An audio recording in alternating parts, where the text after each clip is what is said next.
Saludos y bienvenidos para todos en Panam Post. Hoy conversamos en nuestra sección de entrevistas con José Francisco Lagos. Él es el director del Instituto República, un centro de estudios y de formación que promueve el interés por los problemas sociales, culturales y políticos. Además es profesor del curso de problemas políticos y sociales del Chile actual en la Universidad del Desarrollo. Y en su largo historial tiene además el título en 2006 como uno de los 100 jóvenes líderes por el Mercurio.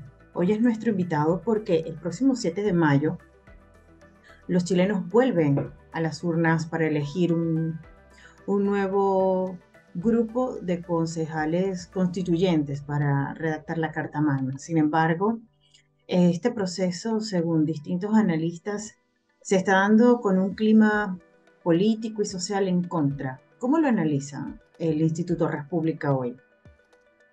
Bueno, primero, muchas gracias, Gabriela, por la invitación. Es un gusto estar aquí contigo. Y la verdad es que lo que señalas tú es verdad. Hay un clima poco proclive a un interés por el proceso constitucional. Hay bastante desinterés respecto a lo que está pasando en este nuevo proceso.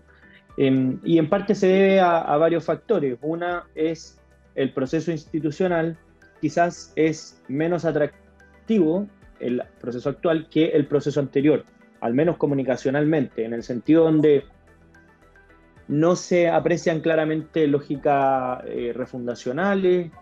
Hay personas que son menos extravagantes o estrambóticas, generan menos conflictos quizás eh, más polémicos o poco institucionales que el Consejo Experto que ya empezó a funcionar. Entonces hay un mecanismo que está estructurado para que quienes lo protagonicen tengan un margen de acción más bien limitado, y eso le ha dado bastante certeza al proceso, no todas las que uno quisiera, pero bastante certeza, lo que hace que, al menos comunicacionalmente, sea menos atractivo.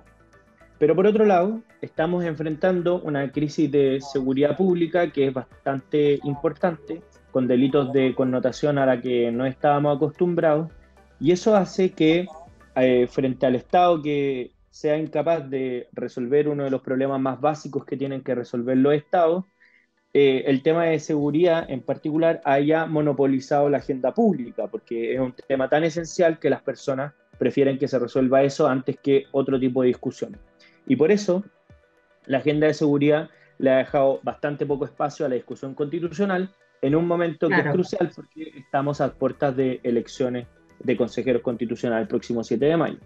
significa entonces que en la moneda el presidente Boric y sus coaliciones que lo respaldan deben estar obviamente preocupados por esta situación, porque ¿cómo lo analizan ustedes? ¿Es este un nuevo plebiscito para ese liderazgo que viene en caída para el presidente Boric ahora con esta elección de Consejo Constituyente, considerando que sus dos alianzas, la de Apruebo Dignidad y el Frente Amplio más los comunistas, todos están separados en este proceso, decidieron ir en listas distintas?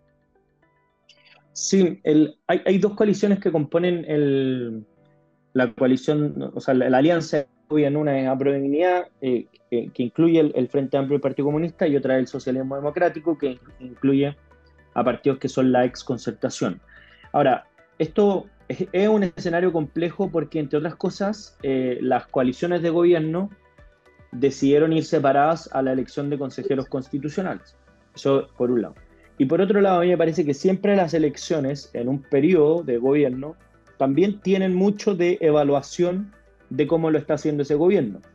Y a este gobierno le va a tocar la particularidad de que durante todos sus años, donde todos los años de los 4 años de su periodo, le va a haber tocado alguna elección o plebiscito.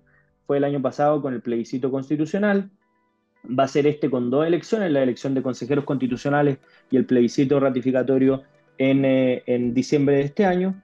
El próximo año hay elecciones municipales, elecciones locales, y el año siguiente ya es la elección del Congreso y elección presidencial. Es decir, va a estar sujeto siempre a una contingencia electoral y va a estar puesto al estrado por la ciudadanía, independientemente de que sean evaluaciones directas o indirectas hacia el gobierno.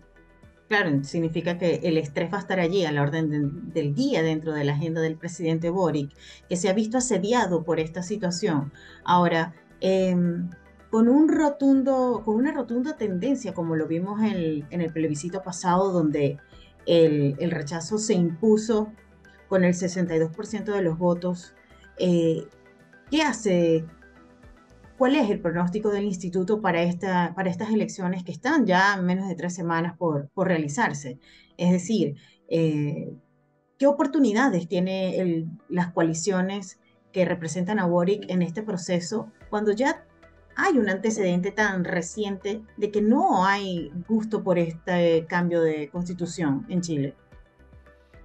Claro, ahí hay varios factores que son inéditos en la elección del próximo 7 de mayo y por tanto vamos a tener que estar atentos, porque esta es una elección que tiene los mismos criterios de la elección del Senado, a diferencia que en el Senado es por parcialidades y ahora es todo de una vez, pero que además es la primera vez después del plebiscito del 4 de septiembre que vamos a estar con un sistema electoral que es con inscripción automática y voto obligatorio. Entonces, el primer gran factor va a ser la participación. ¿Cuántas personas van a concurrir a las urnas a este proceso electoral?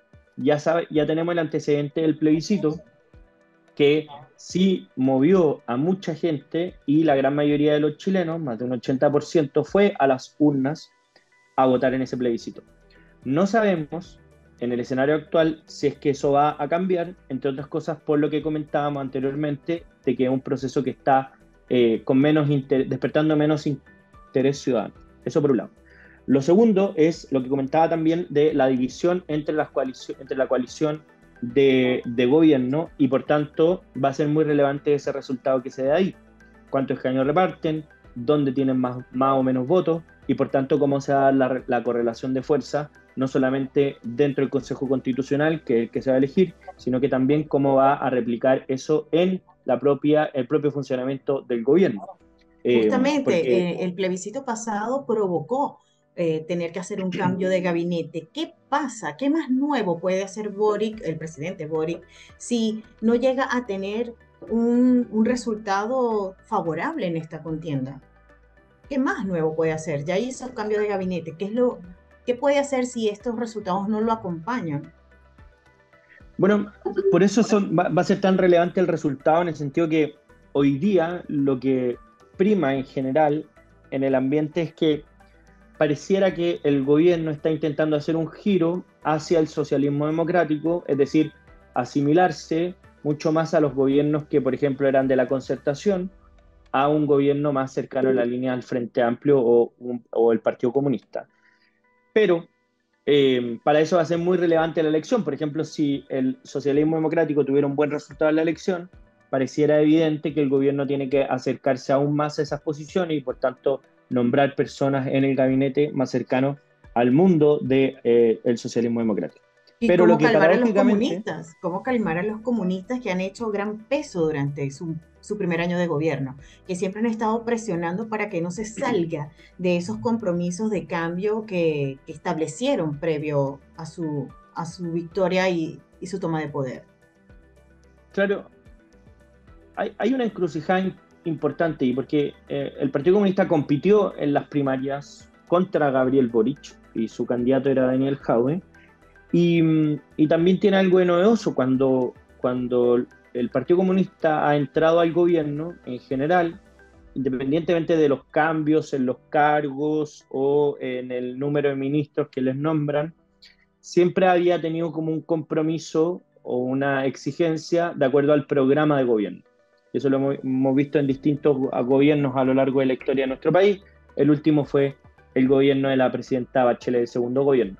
Pero ahora lo que hemos visto es que claramente ha habido un cambio en el programa de gobierno, es decir, el programa de gobierno original de Gabriel Boric no se está aplicando, están haciendo cosas que antes se oponían y además algunas veces celebrándolas, diciendo hemos tenido buenos resultados por hacer las cosas que no creíamos. Obviamente esa no es la reacción que le dan, pero es lo que finalmente está saliendo a la luz pública. Y por tanto, estamos en una situación inédita porque el Partido Comunista sigue siendo protagonista de un gobierno en el que evidentemente ya el programa original de gobierno no se está cumpliendo. Y la gran pregunta es, bueno, entonces, ¿a qué está siendo leal hoy día el Partido Comunista? Y eso no es tan claro porque hay líneas distintas, al menos que se muestran públicamente, de diferencias entre lo que hace el gobierno y los militantes del Partido Comunista que están dentro del gabinete y lo que han terminado votando, por ejemplo, los propios parlamentarios, tanto el Frente Amplio como el Partido Comunista, a veces en contra de lo que está proponiendo el gobierno.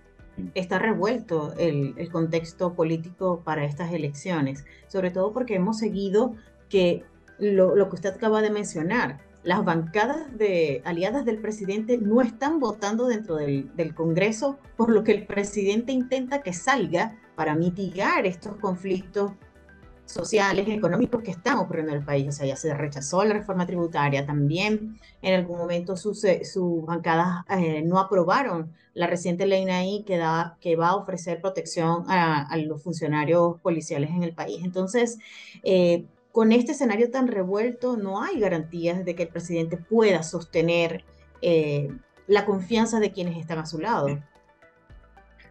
Es un buen punto porque, por ejemplo, cuando el presidente armó su gabinete, él tenía tres desafíos en paralelo y que tenía que resolver con un instrumento que era el nombramiento de los ministros. Él tenía minoría perdón, en la Convención Constitucional, y por tanto necesitaba generar una mayoría con el socialismo democrático. Además, necesitaba una mayoría en el Congreso que no la obtuvo, porque el Frente Amplio tuvo solo el 25%, el Frente Amplio más el Partido Comunista solo tuvo el 25% de la Cámara de Diputados y solo el 10% del Senado. Entonces tuvo que hacer esfuerzo para ampliar hacia el socialismo democrático para tener una mayoría un poco más considerable. Y además tenía el desafío que con el cambio de gabinete, con el nuevo gabinete, tenía que crear una coalición que llegaron a las elecciones presidenciales separados, porque no quisieron ir juntos por sus diferencias programáticas. Es decir, esto es un gobierno que está pegado con chicle, no está pegado con una amalgama firme, sino que es una situación más bien inestable, poco fuerte. Y eso muchas veces termina pasando la cuenta con cosas como las que vemos, en donde el gobierno promueve una cosa, presenta proyectos de ley, intenta tener una mayor flexibilidad para llegar al 50+1, que es como su vocación, y por otro lado los parlamentarios, que gracias también al sistema electoral que tenemos, dependen de un grupo muy pequeño de personas, hacen lo que quieren. Y por tanto es mucho más difícil que actúen como una coalición, y eso también les termina pasando la cuenta, porque terminan promoviendo proyectos que no creen, y a tal punto que ha demostrado que no creen, porque sus propios parlamentarios votan en contra. Les recuerdo a quienes nos ven que estamos conversando con José Francisco Lagos, director del Instituto República. Y ahora justamente usted me habla sobre cómo este gobierno está sellado, pero con demasiada livianez en medio de su situación. Cuando ustedes analizan los problemas que hoy tiene Chile, con sus indicadores que están todos con números rojos en alerta, ¿cuál cree? ¿A qué atribuyen que esto esté ocurriendo? ¿Hace falta estrategia? ¿Hace falta negociación? ¿En qué ha fallado el presidente? O sea, a mí me parece que el problema que arrastramos es que primó una lógica refundacional por parte de distintos actores políticos que tuvieron mucha relevancia en la discusión pública durante al menos los últimos 4 años, desde el 2019 en adelante en particular. Con todo lo que se denominó en Chile estallido social, después la dificultad para enfrentar la pandemia, pero estábamos evidentemente enfrentando una crisis de gobernabilidad. Eso hizo que fuera un caldo de cultivo para proyectos populistas o iniciativas que no fueran serias institucionalmente, y llevó a aprobar iniciativas como, por ejemplo, los retiros de fondos de pensiones, que afectaron muchísimo al mercado financiero de nuestro país, y además ahora tienen un impacto importante en la inflación, cosas que nuestro país no veía al menos hace unos 25 o 30 años. Entonces, en ese contexto, nuestro país está enfrentando dificultades de hacernos cargo de esa mochila pesada que nos dejaron esos 4 años, políticas públicas irresponsables, inyección de recursos más allá de lo que nos podíamos permitir y una falta de gobernabilidad más bien trascendente a todo el espectro político. Frente a ese problema, lo que tenemos es que tenemos un gobierno de minoría, porque si bien llegó a la moneda con una gran votación en la segunda vuelta presidencial, 3 de cada 5 personas que votaron por el presidente Boric no lo eligieron como la primera opción en la primera vuelta presidencial. Es decir, es un voto de menos compromiso que el que pueden haber tenido históricamente otros presidentes u otros candidatos. Y eso hace que tenga herramientas más precarias para enfrentar la magnitud de la crisis que estamos hablando. Y si eso es así, este gobierno, se lo preguntaba hace un momento, ¿qué más puede hacer? ¿O qué tiene que hacer para, más allá de tratar de ir hacia el rumbo de la socialdemocracia? O sea, ya vemos que también esto requiere de una vocería, de una estrategia, de una planificación, que hasta ahora, por ejemplo, cuando se revisan los datos sobre la ejecución de los planes de seguridad pública, el presidente ha ejecutado 2 de las 22 medidas que se estimó. Entonces, ¿cuánto más puede esperar el país por soluciones? Bueno, esa es la pregunta del millón, en el fondo, porque hay que, hay que analizar cuáles son las herramientas que tiene el presidente, cuál es su historial y cuál es el programa con el que ganó, pero lo que parece evidente es que el gobierno tiene que administrar la situación actual del país, entender que lo que ha pasado, que es el cambio del péndulo de lo que hoy día demanda la sociedad, cambió. El Chile en el que Gabriel Boric ganó las elecciones no es el mismo en el que hoy día está gobernando, y mientras más se demoren en hacer ese proceso de introspección y de cambio en su funcionamiento de gobierno, más va a seguir aumentando la desaprobación ciudadana, porque las prioridades del gobierno han dejado de ser las prioridades de las personas. Entonces, en la medida que más se demore esa transición, que puede ser reflejada a través de un nuevo cambio de gabinete, de incorporar nuevas ideas, de renuncia importante a proyectos refundacionales que están incorporados dentro del programa de gobierno, a mi juicio esta espiral va a seguir, porque hasta el momento, a pesar de todo lo que hemos visto, el gobierno no ha renunciado a su proyecto refundacional, el gobierno no ha renunciado a su programa de gobierno, sino que simplemente se ha replegado tácticamente porque sabe que la situación es adversa para promover su programa o su objetivo. Esa terquedad es peligrosa.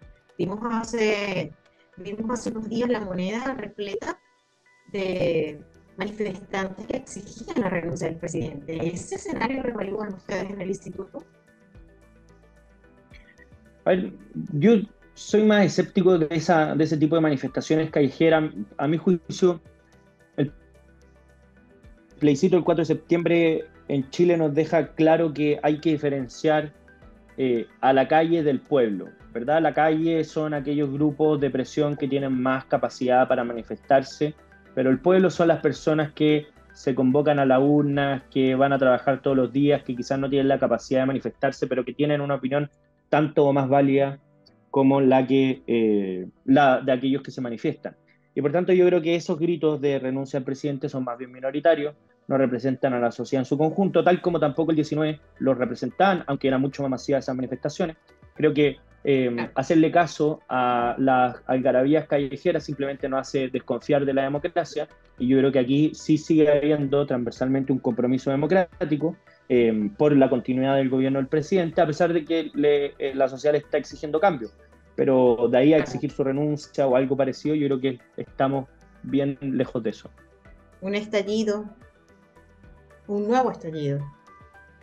¿Es posible? Bueno, es imposible predecirlo, ¿verdad? No, estas cosas ocurren. La vez pasada ocurrió por una cuestión bastante puntual y después se extrapoló a un cambio de constitución. Entonces, modificamos esa vez la tarifa del transporte público y terminamos cambiando la constitución. Ahora acaban de anunciar un ajuste en las tarifas de los servicios básicos y probablemente no veamos nada en las calles. Es decir, todas estas cosas son muy líquidas, como dicen los sociólogos, porque dependen de un momento político para que surjan. Yo creo que el tema más peligroso es el abandono de la seguridad pública. Si siguen ocurriendo delitos de alta connotación, siguen asesinando a carabineros, por ejemplo, como vimos el último mes, donde hay 3 carabineros fallecidos, Eso sí puede Así es. despertar alguna especie de o estallido o manifestación, porque es lo más básico que las personas le exigen a un Estado. Y si un Estado es incapaz de hacer eso, bueno, entonces va a ser mucho más incapaz de hacer las cosas más complejas. Creo que es lo más complicado para el presidente cuando él mismo, ya se ha dicho hartas veces, el presidente fue uno de los que más fustigó a la institución. Hoy debe estar lamentándolo. ¿Ustedes lo ven así? Yo creo que sí, lo intentan transmitir de maneras diversas, pero a mi juicio aún insuficiente. De hecho, algunos miembros, incluso de la coalición de gobierno, han exigido un mea culpa de todos aquellos que hicieron declaraciones contra Carabineros, porque evidentemente eso ayudó a horadar la imagen de la policía y eso también permite a que la ciudadanía le pierda el respeto, especialmente los delincuentes. Y si bien no es un efecto directo, sí es un efecto indirecto cultural bastante importante y especialmente que en general sectores de izquierda que consideran que la batalla cultural es tan relevante y lo que decimos, el discurso construye una realidad, llama la atención que no hayan considerado relevantes las cosas que dijeron discursivamente hace tan poco tiempo cuando eran oposición. Yo creo que eso sí les está pasando la cuenta y de hecho me atrevería a decir que la principal oposición al gobierno han sido ellos mismos tan solo unos meses atrás cuando eran oposición, más allá de otras fuerzas políticas. Claro. Nosotros lo vemos como irreparable. Cuando ustedes evalúan, digamos, la percepción que hay un año después de Boric en el poder sobre Chile en la región, ¿cuál es esa primera palabra que a usted se le ocurre? ¿Qué cree que está pensando la región de Chile hoy con lo que está sucediendo en términos económicos, migratorios, de seguridad pública, de gobernabilidad? Oye, ¿Cuál es a mí la me parece posición que que hay un, cree que tiene Chile hoy en la región con, con sus propios escenarios? yo creo que hay que esperar, la posición es de cautela, es de espera, de ver qué va a pasar este año, porque si bien tuvimos un estallido social, si bien tuvimos una crisis importante, también fuimos uno de los países que se recuperó más rápido de la crisis económica por el coronavirus y también fuimos capaces de decirle que no a través de la UNA a un proyecto absolutamente refundacional, que eso es algo inédito en nuestra región. En general, este tipo de proyectos han resultado aprobados. Y por eso, si me parece que hay una oportunidad en que si somos capaces de resolver la encrucijada constitucional de manera institucional, pacífica y democrática, como lo hemos visto hasta ahora, quizás podemos volver a recuperar un puesto de liderazgo en la región. Evidentemente, estamos golpeados en nuestro prestigio por lo que hemos hecho los últimos años, pero no creo que estemos absolutamente perdidos porque además todos estos análisis son comparativos y si vemos en la región, tampoco es que sea mucho mejor el escenario en cada uno de los países. Así es. Finalmente, si esta es su perspectiva o su valor sobre la situación que hoy tiene Chile, este año, ¿el país ustedes lo ven más cerca del apruebo o ya determinado del lado del rechazo? No, hoy día, con la información que existe hoy día, con cómo se está dando el proceso, yo lo veo más cerca del apruebo. Porque también hay muchos factores que influyen, tipo desgaste, como la ciudadanía ya no quiere más de esto. Pero nada está garantizado y pasó lo mismo el proceso anterior, que si es un mal proceso, se conduce mal, perfectamente podría ganar nuevamente el rechazo, especialmente cuando la ciudadanía está desconectada de lo que está pasando en la discusión constitucional. Claro, esperemos los resultados. Nosotros vamos a seguir de cerca lo que ocurre y le agradecemos por haber estado con nosotros hoy para poder tener una idea de qué va a pasar en Chile en este 2023. Se lo agradecemos. Muchas gracias, Gabriela, por la invitación.